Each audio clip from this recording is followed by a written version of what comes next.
Hey folks, Roland Martin here. Here we are at the 50th anniversary. It's the fishing fair. It's Bass Pro's 50th anniversary. And Grigsby and I are going to do a seminar on how to catch a big bass in Florida. You're going to cover a lot of stuff on. We'll cover a lot of artificial. I'll talk about shiners, and we'll talk about headwaters. We'll talk about all the big lakes in Florida. If you want to catch a big one, you come to Florida. Yeah, and you can fish with Roland. And between Shaw and I, we're going to cover some bases. That's for sure. But anyway, we're going to start in just a couple minutes, and I guess she's going to do a countdown. One minute. 1 minute. We're going to start. We're going to start. We're going to tell them a few things about how to catch a fish. I even brought a fishing rod. I brought a fishing rod. That's good. Braid. That's big old heavy braid. Hey. What would we do? What would we do without 65-pound braid? Isn't that crazy? I don't know. I mean, in the old days, you're a power fisher. Well, you're a little bit of both. No, but I am. Yeah. Basically, you earn your mark as a power fisherman. There's a big flipping exactly. Deal. And so that's what he has right here. He's got a big old giant flipping deal, and you're going to cover those bases. I'm going to cover that stuff. Absolutely. Hey, we're live. Right here at Bass Pro Shops. Isn't this great? Grigsby and I, Roland Martin, we're going to tell you a few things about catching some big bass. In Florida. In Florida. Now, Shaw is the power fisherman of all times. He can tell you all about flipping and pitching and all the big old bass of 65-pound braid. Yep, and sight fishing, when it's during the spawn and stuff. He's got the best eyesight in the whole world. He can see a spawning bass from here to the other side of the building. They used to be. I'm an old guy now. So but he does well. I keep my cheaters with me now, Roland. I gotta have cheaters to see close. But I can still see out there. Well, I've learned a lot from Shaw, but right now I'm kind of doing the easy way. My claim to fame for monster bass in Florida, we're gonna cover a lot of bases. I'm catching some monsters on shiners, so we'll tell you a little bit about that too. We'll talk about worm fishing. We'll talk about topwater. We'll talk a little bit of everything. Yeah, because you can catch big fish on just about any bait. That's right. Well, now Shaw, you're a power fisherman. I love to fish, and in fact, some of my tournament wins were for flipping and pitching. And why don't you show the audience right now what you consider the best flipping and pitching combination? Well, I've just got to lose right here. But when you're power fishing for a big fish, so we're getting in some of the heaviest stuff. This will be matted up vegetation. We're talking like hyacinths and just grass. A lot of times boats will run by and grass will get cut off and it floats up and you know how to bank up in a set of reeds or something, and you'll want to drop bait through that and pitch it through it. So we'll be using a big tungsten, like a 1 ounce or 1 1/4 ounce, 1.5 ounces. Sometimes we've even used 2 ounce. I use a 2 ounce. Yeah. And so now Roland's guiding down there at Headwaters, and Headwaters has some giant fish. In fact, what's your biggest fish out of Headwater? 12 and a half. He caught us 12 and a half last summer. Yeah, flipping. And I said, I don't know if I'll ever beat that. And guess what? You beat it. I beat it by just 1 ounce or so.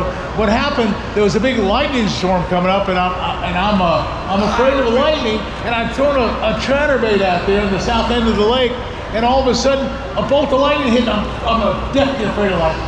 And I started reeling this chatterbait in as fast as I could. A 12-11 hit the angle. Right at the boat. Right at the boat. But anyway, there's some monster fish. That's just one thing. But anyway, Shaw, tell us some more about this flipping. Yeah, so flipping and pitching, you're putting a bait in that. So I'm using small baits, like a Strike King Menace is what I caught that big one on in Headwaters. And it's a small little 4-inch bait. It's really compact, but it goes through that vegetation. That's what you want to do. So you kind of lay it out, just swing it out and kind of drop it in gently.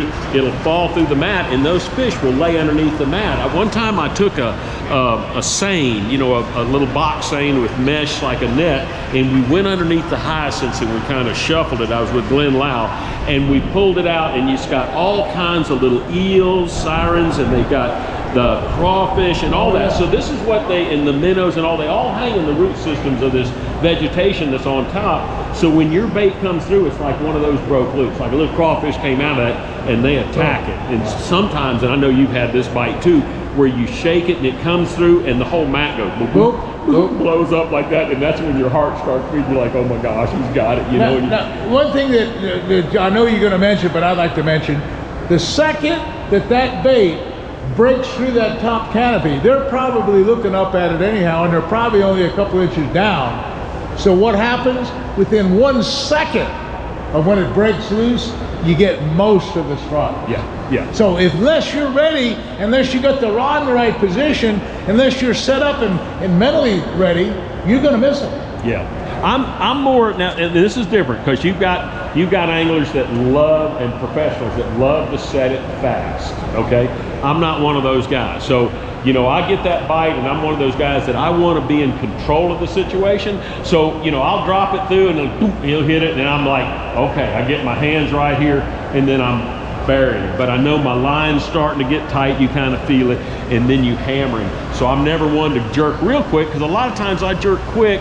Like he hits it right there, it's just dropped it through, and you got line, you got slack, you hit them up here. You're using rod tip, which doesn't have much hook setting power. You really want to get the power of your rod, which is down here at your butt section.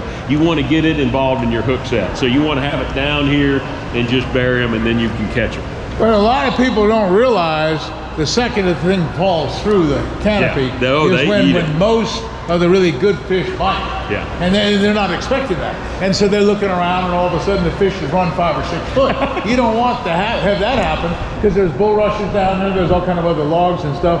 And so if he runs 5 or 10 feet, you're in trouble. Right. You're in big trouble. Absolutely. So, that's one method of catching big ones. Like I said, I caught that 12 and a half down at Headwaters. Caught a lot of big fish. In fact, one year on Orange Lake, our local lake there in Gainesville, I caught 10 over 10 flipping, and I only fished it maybe 6 times, but that's how good that lake was back in like '84.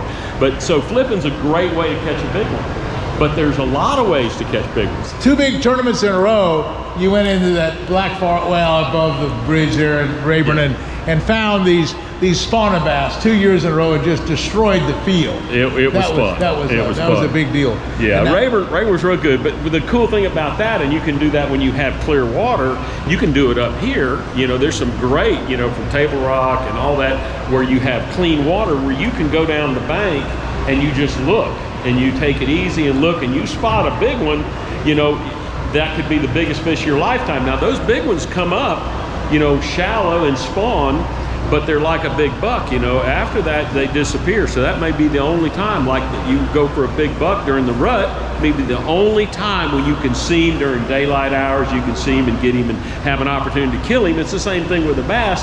That's the only time. And so that's what we do a lot of time is sight fishing. Now Shaw is a great guy at teasing a fish. I've even seen you tease a fish for a while and even leave and come back and tease him some more. Now, what are some of your techniques for teasing a bass in a bite? Generally, it's like shaking the bait, vibrating it, and you'll learn to do it. In fact, I watched a guy in Bassmaster the other day that won, I think his name's Cook, I'll think of his name, but he won the tournament at Santee, and he was hitting his rod.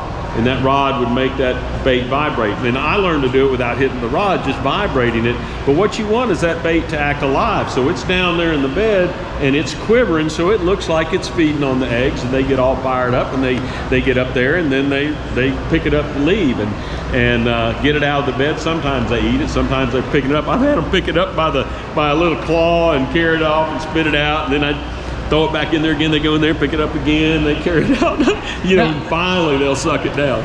Now, let me ask you something. I started my sight fishing career at Santee Cooper back in the 60s. One of the best lakes in the country. It's a big shallow water area, and I'd go in, I'd see these bass. And I remember the first big 10-pounder I caught, I threw my worm in there, and I set the hook and I broke the line. Well, the line broke. I said, oh my God, I've just lost the biggest fish I think I've ever seen.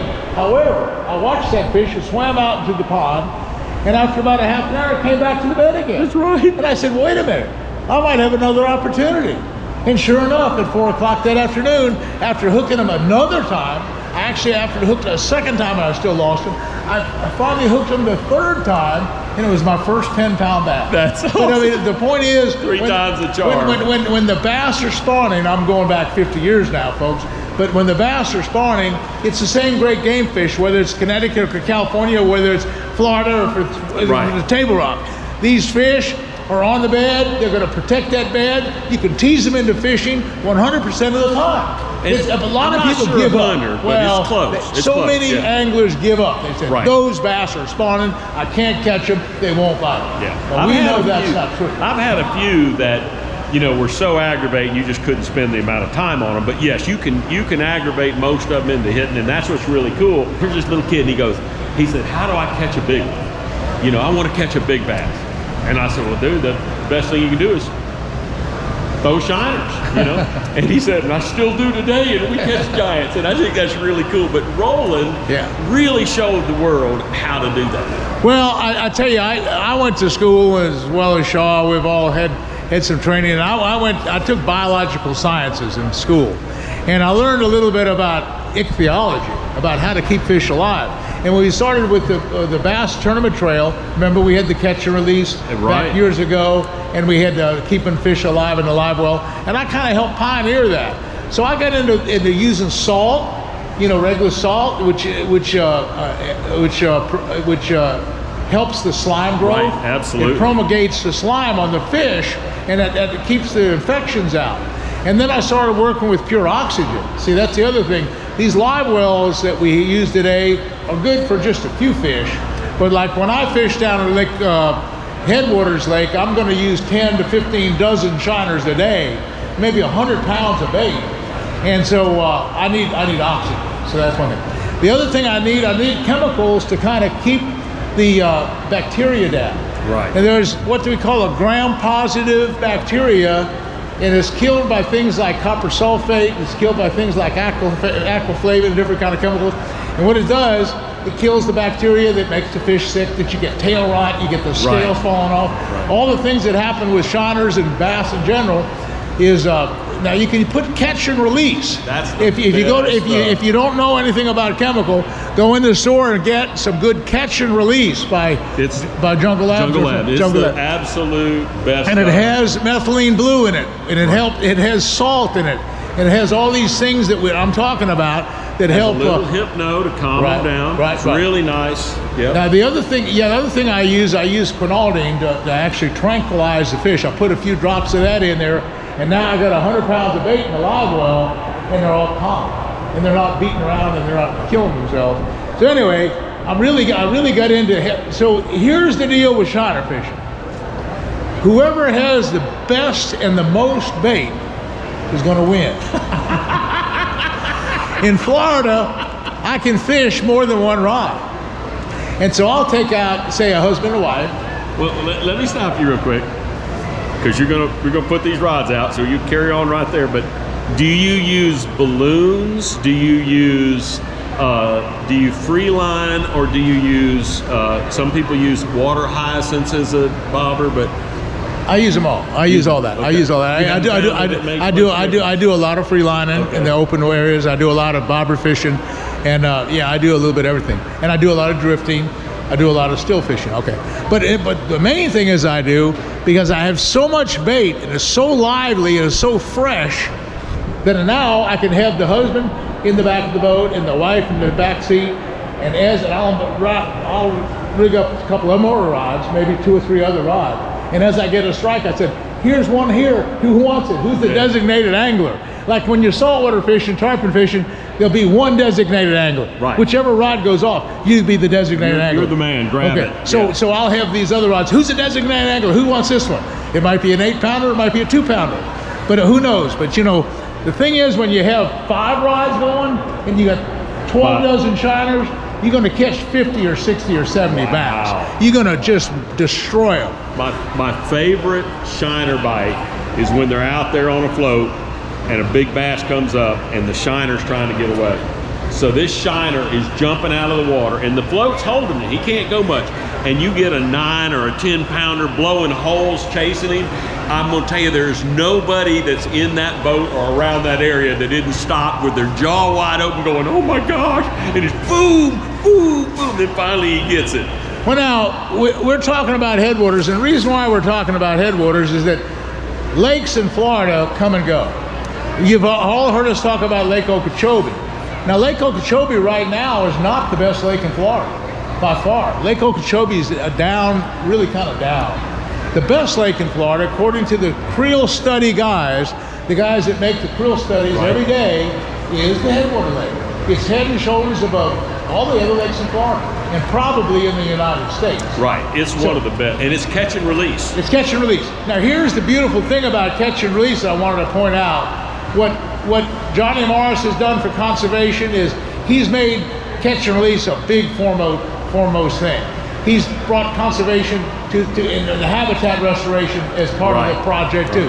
In Headwaters, they did 3,000 acres of habitat restoration, and it's all catch and release. And last month, get this now, we had 10 big bass in a boat, over 10 pounds, that different people caught.